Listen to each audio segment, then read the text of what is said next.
Imagine, tu es pote avec All for One qui peut voler et donner n'importe quel alter.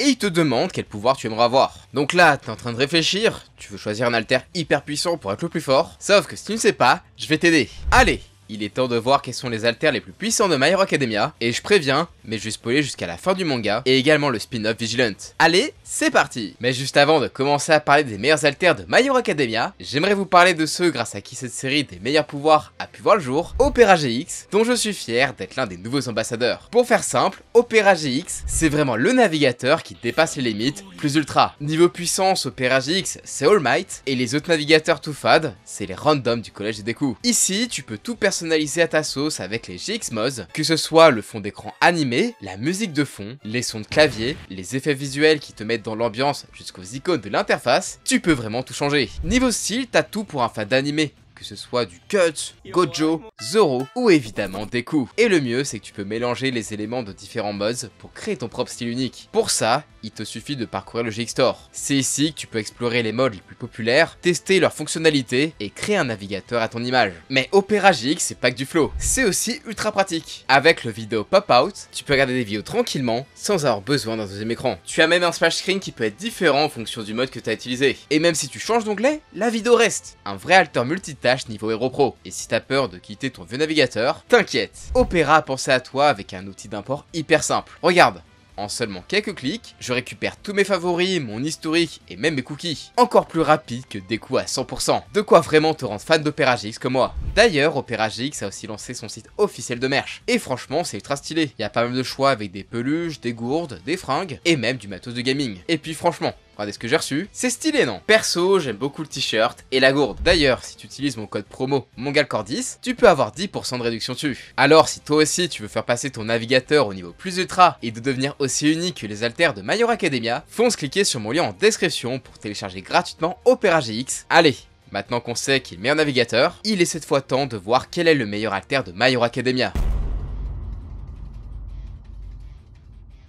Dans My Hero Academia, il existe pas mal d'alters puissants mais qui ont pour défaut d'être beaucoup trop complexes à manier. C'est vrai quoi. Si on te donne un pouvoir trop compliqué à utiliser, c'est pas forcément si intéressant que ça. Mais je pense que ça mérite que j'en parle. Et quoi de mieux que de parler du pouvoir du numéro 1 du classement à la fin du manga, Mirio Togata. C'est simple. Il a l'un des pouvoirs les plus cheatés de la fiction, l'intangibilité. C'est pas pour rien que dans Naruto, Obito était presque invincible. En activant son alter, Mirio devient intangible. Il peut ainsi passer à travers absolument tout, comme le sol, des murs ou encore des personnes. Et vraiment, il est super fort. À chaque fois que tu le vois se battre, le mec il est trop fort et stylé et c'est impossible de l'arrêter. En plus, il a une petite particularité, c'est que lorsqu'il tombe dans le sol en activant son alter et que d'un coup il le désactive, les lois de la physique de ce monde font qu'il est propulsé hors du sol. Grâce à ça, il est bien plus rapide et peut mettre des bonnes patates bien puissantes. Sauf que le problème, c'est qu'il y a pas mal de contreparties. Déjà, il n'y a pas que la matière qui passe à travers de lui, mais aussi le son, la lumière et l'air. Ce qui fait que lorsqu'il active son pouvoir pour passer à travers le sol, par exemple, le bougre, en plus d'avoir l'impression de tomber dans le vide, est aveugle, sourd et incapable de respirer. En vrai, si Mirio était aussi fort, c'est surtout parce qu'il anticipe bien les mouvements de ses adversaires. Mais si tu utilises ce pouvoir, je pense juste que tu vas louper ta cible en permanence. Et l'autre problème de son pouvoir, c'est qu'il demande un contrôle absolument démentiel. Prenons un exemple. Si Mirio veut passer ce mur, il ne peut pas juste activer son pouvoir, passer le mur et c'est bon, c'est réglé. Ah bah non,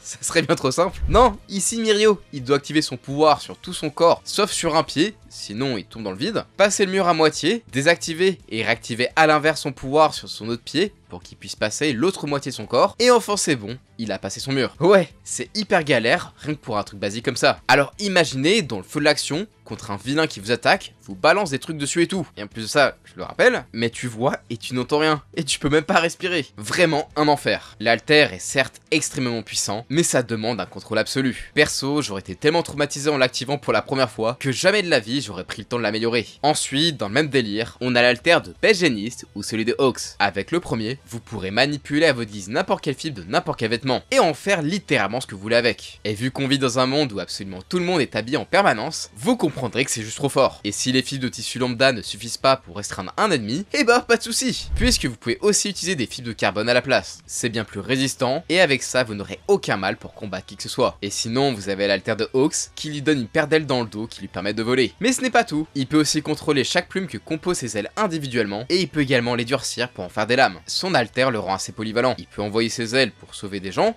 faire de la reconnaissance ou encore les utiliser en tant que projectile. Avec ça, vous serez l'espion parfait, capable de récupérer des renseignements assez aisément et assassiner des cibles si besoin. De quoi faire de Hawks l'un des héros les mieux classés du Japon. Que demander de plus? Eh bien justement, s'ils sont dans cette catégorie, vous vous doutez bien qu'il y a un souci. Les pouvoirs de Best Jeanist et Hawks sont ultra forts, mais uniquement s'ils sont bien maîtrisés. Hawks, par exemple, il doit contrôler chaque plume indépendamment, et le tout avec une grande précision. Genre, vous imaginez devoir faire 100 trucs en même temps? Contrôler certaines plumes pour qu'elles sauvent des civils, en même temps que d'en contrôler d'autres pour vous permettre de voler, d'autres pour attaquer l'ennemi, etc., etc. Non, sérieux, c'est vraiment trop galère. Et Best Jeanist, bah, c'est à peu près pareil. S'il est aussi fort avec son alter, c'est parce qu'il a atteint un niveau de maîtrise du démentiel. Contrôler les fibres, c'est ok, mais avec la précision dont il fait preuve, ça demande une concentration énorme. Et imaginez devoir vous concentrer comme un gros maboule en plein combat contre un mec comme Gigantomachia par exemple. C'est juste pas possible. Donc ouais, les alters de Mirio, Best Jeanist et Hawks sont très forts, mais demandent un niveau de contrôle que peu de gens seraient capables d'atteindre. Et je pense pas que ce soit les alters les plus puissants. Et tiens, si tu veux avoir des alters ultra puissants, je te conseille de t'abonner. En plus, tu pourras avoir plein de vidéos sur tes héros, méchants et univers de tes mangas préférés.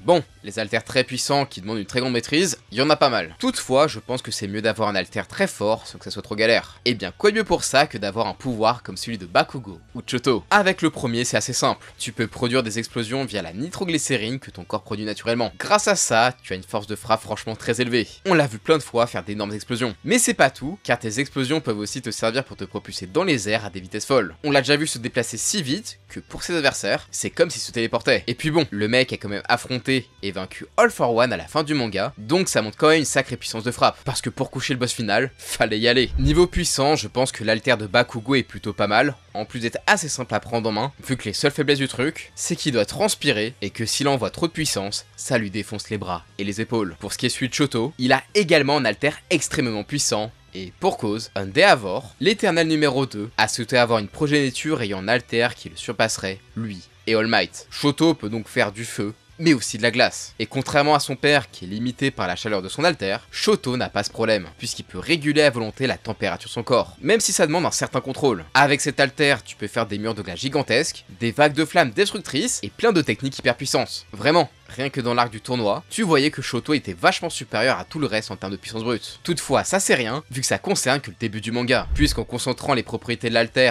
au niveau de ton cœur, tu peux lancer l'attaque la plus puissante de Choto via jour, qui glace absolument tout dans une large zone, et permet même d'éteindre les flammes de Dabi. Et ça, clairement, ce n'est pas rien, vu que personne, même les alters combinés de toute sa famille, n'avaient pas réussi à réduire la chaleur qu'il dégageait. Et d'ailleurs, j'en parle vite fait, mais je pense qu'on pourrait mettre juste en dessous de Choto, Endeavor et Dabi. Tous les deux possèdent un pouvoir de feu, mais sont limités par la température qu'ils dégagent. Il faut rappeler que le daron était numéro 2 des héros, puis numéro 1, il est vachement puissant quand même, et si Choto n'avait pas été là, Dabi aurait cramé une ville entière, et il était juste inarrêtable. Après bon, pas ouf d'avoir un alter qui te crame la gueule aussi. Bon, ces deux pouvoirs te permettent d'être très puissant, mais si tu préfères te la jouer anti-méta, j'ai les pouvoirs idéaux pour toi. Les alters d'Eraserhead ou celui de Polo Golini. Les deux permettent à leurs utilisateurs de bloquer temporairement l'utilisation de l'alter d'une cible ou de plusieurs. Eraser, lui, doit pouvoir garder un contact visuel continu avec ses cibles pour les affecter, tandis que Polo, lui, il peut créer une zone où les alters ne fonctionnent plus. Ouais, c'est un peu comme la version améliorée de celui d'Eraser, vu que lui, bah il peut cligner des yeux. Et évidemment, c'est hyper fort. Tu peux littéralement annuler les pouvoirs de ta cible, et c'est excellent tout point. Et d'ailleurs, j'aime bien le nom que les fans ont donné à cet alter,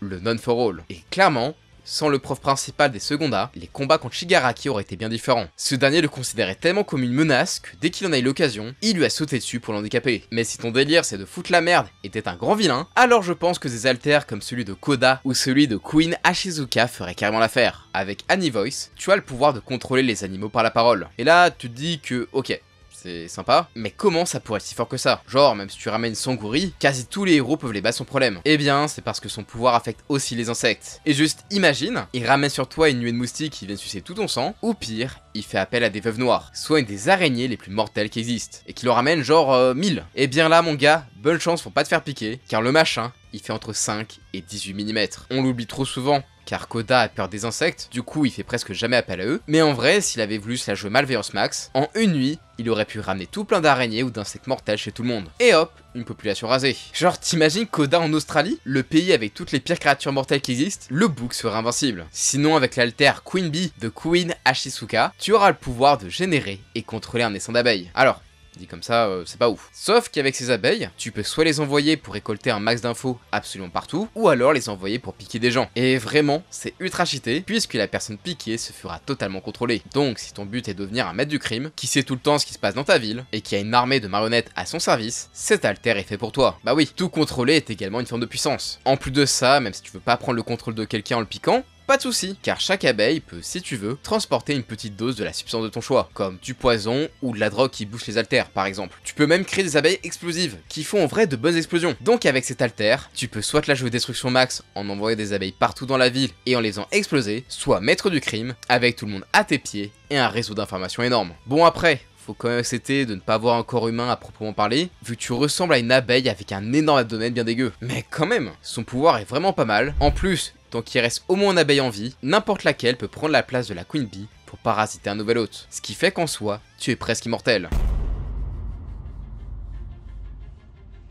Ok, là on veut les meilleurs des meilleurs, les haltères les plus forts qui existent, qui vont nous permettre de battre presque n'importe qui. Et quoi de mieux pour ça que de commencer avec un pouvoir dont on a parlé il y a pas très longtemps, celui de Stardust Strike. Grâce à son alter New Order, la super-héros américaine peut appliquer une règle à tout ce qu'elle touche de sa main, du moment qu'elle en connaît le nom. Par exemple, elle pose sa main sur sa tête, et boum, musclée et forte comme All Might. Elle touche de l'air, et boum, elle en fait un clone géant d'elle-même qui peut frapper Shigaraki ultra violemment. Vraiment, avec New Order, tu n'as que deux limites, ton imagination et le fait que tu ne puisses appliquer que deux règles à la fois. Et quand on voit qu'il peut même appliquer une règle à Shigaraki, en mode s'il bouge, il meurt, on se dit qu'il aurait vraiment pu faire des ravages s'il avait mal tourné. Sinon évidemment, comment faire une vidéo sur les meilleurs pouvoirs de My Hero Academia sans parler de celui du All for One. Avec ce pouvoir, vous pouvez prendre un alter pour vous et l'utiliser à votre guise, ou encore le donner à quelqu'un d'autre. Et All for One peut même voler une partie d'un alter comme on l'a appris à la fin du manga. Et avec ça, il peut faire des trucs qui l'arrangent, puisque l'alter de désintégration de Shigaraki, c'est en réalité une partie du pouvoir d'Overhaul. Bon, vous le savez tous, All for One est surpuissant. C'est le grand méchant du manga,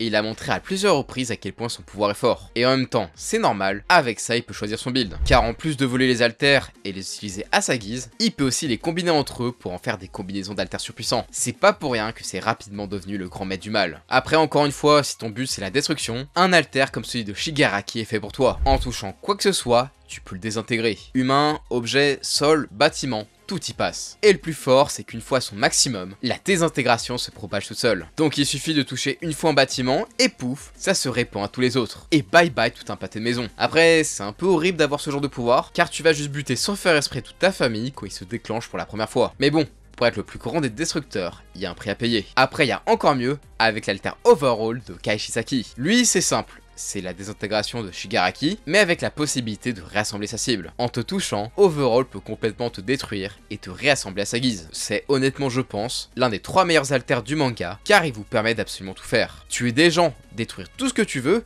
guérir n'importe quelle maladie ou blessure, vraiment c'est abusé. Et il peut même fusionner des choses ensemble, comme on voit le faire juste avant son combat final contre Izuku, où il fusionne avec un de ses acolytes et arbore une puissance bien monstrueuse, en plus de pouvoir utiliser son alter. Sous cette forme, il est vraiment très fort. Et s'il n'avait pas perdu par la magie du saint scénario, et qu'après ça, il s'était pas fait détruire les bras par Shigaraki, l'empêchant d'utiliser son alter, il serait resté parmi les vilains les plus puissants du manga. Et honnêtement, je suis même pas sûr que Bakugo ou Shoto à l'état actuel puissent le battre. Mais l'alter que personne ne peut battre, c'est clairement Reflect de Flecturn. Avec ce pouvoir, tu renvoies absolument toute attaque qui sont censées toucher. Mais pas que les attaques d'ailleurs. Absolument rien ne peut te toucher. Donc ouais, bye bye les contacts physiques avec d'autres personnes. Tu possèdes la barrière ultime contre tout, que seul un United States of War Smash d'Izuku peut briser, soit l'une des attaques les plus puissantes de tout My Hero Academia. Et le mieux dans tout ça, c'est que tu n'es pas obligé de renvoyer les coups que tu prends directement. Tu peux aussi les encaisser, puis les renvoyer comme bon te semble pendant le combat. Très clairement, c'est un gars que tu peux pas toucher, à moins d'être l'élu de la prophétie. Bah ouais, y a pas match en fait. Personne pourrait le vaincre, à part peut-être Shigaraki à la toute fin du manga. Et encore, je suis pas si sûr, tellement il faut être puissant et enchaîner les coups ultra vite pour qu'il n'ait pas le temps d'encaisser et renvoyer l'attaque. J'étais obligé de vous parler du One for All, puisque dans le manga et l'anime, c'est le pouvoir du personnage principal, et c'est potentiellement le second meilleur alter en termes de puissance. Toutefois, il a beaucoup de conditions requises pour être utilisé au max de son potentiel. Pour rappel vite fait, le One for All donné à Deku a en réalité 7 pouvoirs. La base de cet alter, issu du premier détenteur, permet de transmettre son alter, et celui démagasiné et transmettre de l'énergie des précédents porteurs. Ce qui est déjà pas mal en vrai, vu la puissance qu'avait All Might juste avec ça. Et vient se rajouter à ça les alters des anciens détenteurs. Grâce à ça, Deku possède le Fajin, qui lui permet d'accumuler de l'énergie cinétique, qui peut ensuite utiliser pour frapper plus fort par exemple. Le Black Whip, qui lui donne plus de portée et te permet de jouer à Spider-Man. Embrayage, qui augmente sa vitesse et ses réflexes. La détection de danger et écran de fumée, qui font ce que leur nom indique, et flottement qui lui permet simplement de flotter dans les airs à une vitesse assez folle grâce à toute l'énergie cumulée. C'est grâce à ça que Deku est aussi fort. Et en même temps, il a 7 alters qui marchent bien entre eux. Mais alors, pourquoi c'est pas du tout le meilleur? Eh bien, parce que les prérequis pour utiliser le One for All sont juste abusés. Déjà, pour l'avoir, il faut faire partie des 20% de la population qui n'ont pas d'alter. Et ça, tu le choisis pas. Et si tu en alter et qu'on te transmet le One for All quand même, tu ne pourras jamais utiliser pleinement l'alter et tu mourras assez jeune à cause de la surcharge d'alter. Ensuite, pour pouvoir ne serait-ce que recevoir l'alter, il faut que tu t'entraînes comme un gros zinzin, sinon ton corps ne le supporterait pas. Et même après ça, on a bien vu que Deku a mis énormément de temps avant de pouvoir utiliser son alter sans se briser l'intégralité de ses membres. Pour rappel, tu n'es pas All Might, et tu vas forcément te casser les bras et les jambes au début. Et si tu n'as pas quelqu'un comme Recovery Girl à ton service, tu vas pas faire long feu. Et puis, il faut pas oublier que si Izuku arrive à la fin à utiliser pleinement chacun des alters du One for All en même temps, c'est parce que Deku a une personnalité similaire au premier porteur. Donc voilà. Si tu n'es pas l'élu, tu ne pourras jamais utiliser pleinement le plein potentiel d'un des alters les plus puissants du manga. Et bien dis donc, il y a des pouvoirs qui peuvent être encore bien plus destructeurs que tu ne le penses. Je sais pas si tu es d'accord avec moi sur cette liste. Encore une fois, je l'ai appliqué en mode si vous pouvez prendre un pouvoir, donc malheureusement ça limite un peu le One for All et le All for One, qui sont en théorie les alters les plus puissants du manga. Mais vu les conditions que ça demande, il faudrait un miracle pour pouvoir les répliquer. Enfin bref. Quels sont les alters que vous aimeriez bien avoir pour la baston? Perso, ça serait le All for One. Tu peux littéralement choisir ton build. C'est juste trop fort. Encore merci à Opera GX d'avoir sponsorisé la vidéo. Abonnez-vous et je vous dis à la prochaine. Ciao!